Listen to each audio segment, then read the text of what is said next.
Assalamualaikum warahmatullahi wabarakatuh. Kami, mahasiswa Universitas Islam Negeri Kiai Haji Ahmad Siddiq Jember, Fakultas Tarbiyah dan Ilmu Keguruan, Prodi Manajemen Pendidikan Islam, kelompok 1 semester 1 kelas C2 dengan mata kuliah Filsafat Umum. Video ini dibuat untuk menyelesaikan salah satu tugas dalam mata kuliah Filsafat Umum dengan dosen pengempu Bapak Dr. Ali Siswanto, S.Phil.I, M.Phil.I. Kami dari kelompok 1 terdiri dari 6 anggota kelompok yang masing-masing bekerja sama memenuhi tugas dengan judul materi pembagian epistemologi.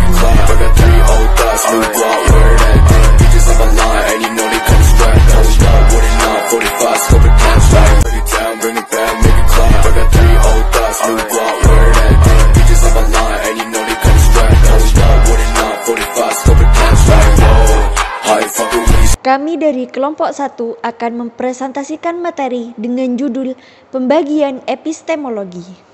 Materi yang pertama yaitu tentang epistemologi. Pengertian epistemologi adalah cabang dari ilmu filsafat tentang dasar-dasar dan batas-batas pengetahuan yang berkaitan dengan hakikat atau teori pengetahuan. Dalam bidang filsafat, epistemologi meliputi pembahasan tentang asal mula, sumber, ruang lingkup, dan kebenaran dari pengetahuan. Menurut Jujun Sumantri, arti dari epistemologi merupakan cara berpikir manusia dalam menentukan dan juga mendapatkan ilmu dengan menggunakan kemampuan indera. Alasan kenapa epistemologi dipelajari? Alasan yang pertama yaitu pertimbangan strategi.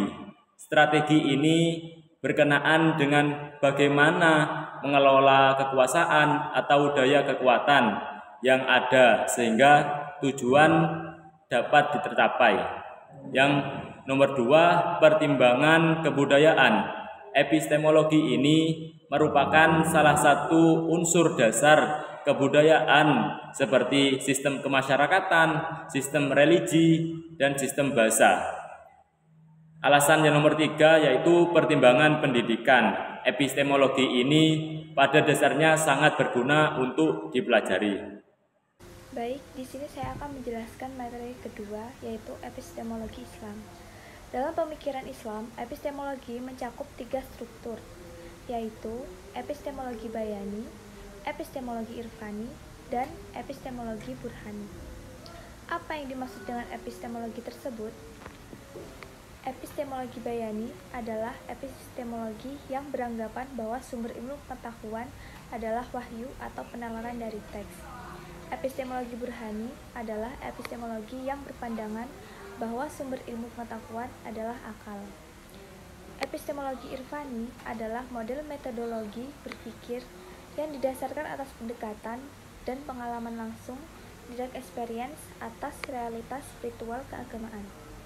Sedangkan burhani adalah model metodologi berpikir yang tidak didasarkan atas teks maupun pengalaman, melainkan atas dasar keruntutan logika. Epistemologi bayani bertitik tolak pada teks-teks keagamaan dengan menggunakan pendekatan konservatif. Epistemologi burhani menggunakan pendekatan filsafat, sedangkan epistemologi irfani menggunakan pendekatan mistis. Di sini saya akan menjelaskan teori ketiga yaitu tentang epistemologi teori kebenaran.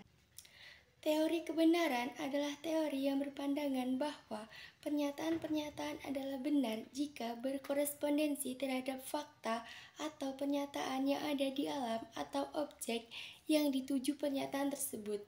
Terdapat 3 teori kebenaran dalam epistemologi, yaitu teori kebenaran koherensi, teori kebenaran korespondensi, dan teori kebenaran pragmatik. Untuk mengungkap kebenaran tersebut, alat satu-satunya adalah bahasa.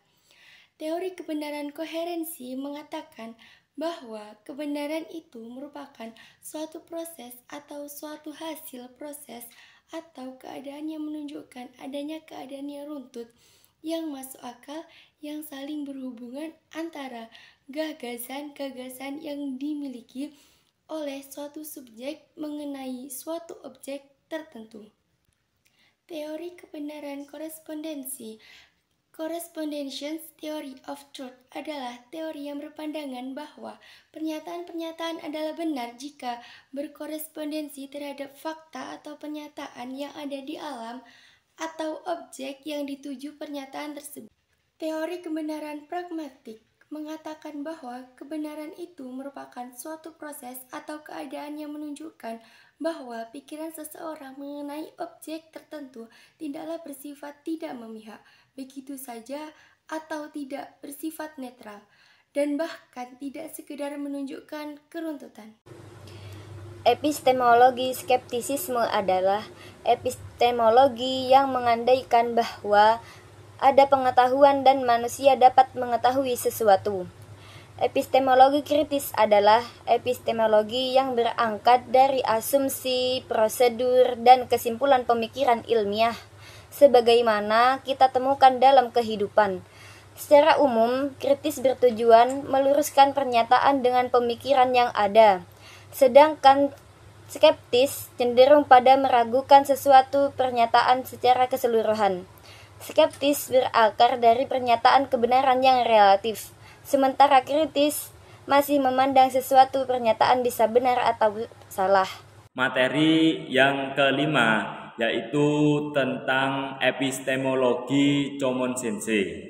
Pengertian dari epistemologi Chomon Sensei adalah gabungan dari sikap, kepercayaan, dan asumsi massa dalam tatanan sosial, sehingga menimbulkan kesiapan berlebihan untuk percaya pada hal yang tampaknya sudah jelas. Chomon Sensei dalam arti yang sesungguhnya adalah suatu kemampuan yang dimiliki manusia dalam kedudukannya sebagai subjek yang ingin mengetahui. Dalam rangka suatu perbuatan mengetahui selain kemampuan-kemampuan manusia yang telah melembaga, yakni indera, rasio, intuisi, otoritas, dan keyakinan. Epistemologi sosial adalah kajian sosial atas pengetahuan dan informasi. Epistemologi sosial sangat penting untuk melihat proses pembentukan pengetahuan dalam masyarakat. Sebagai bidang penyelidikan dalam filsafat analitik, epistemologi sosial berkaitan dengan pertanyaan tentang pengetahuan dalam konteks sosial. Artinya, pertanyaan-pertanyaan di mana atribusi pengetahuan tidak dapat dijelaskan dengan memeriksa individu secara terpisah satu sama lain. Pembahasan kali ini saya akan menjelaskan pada materi epistemologi logika. Jadi epistemologi logika adalah dua kata yang artinya sama atau dua cara manusia untuk menggali ilmu pengetahuan. Dari kajian epistemologi logika sendiri adalah sebuah teori pengetahuan yang menentukan bagaimana cara berpikir manusia untuk mendapatkan ilmu pengetahuan dari objek-objek yang ia miliki. Dari kajian tersebut ada beberapa pendekatan. Yang pertama, pendekatan deduktif, di mana pendekatan ini seseorang berupaya menjelaskan sesuatu dari yang bersifat umum menuju sifat khusus. Dan yang kedua ada pendekatan induktif, di mana pendekatan ini seseorang akan berusaha menjelaskan sesuatu dari yang bersifat khusus ke sifat umum.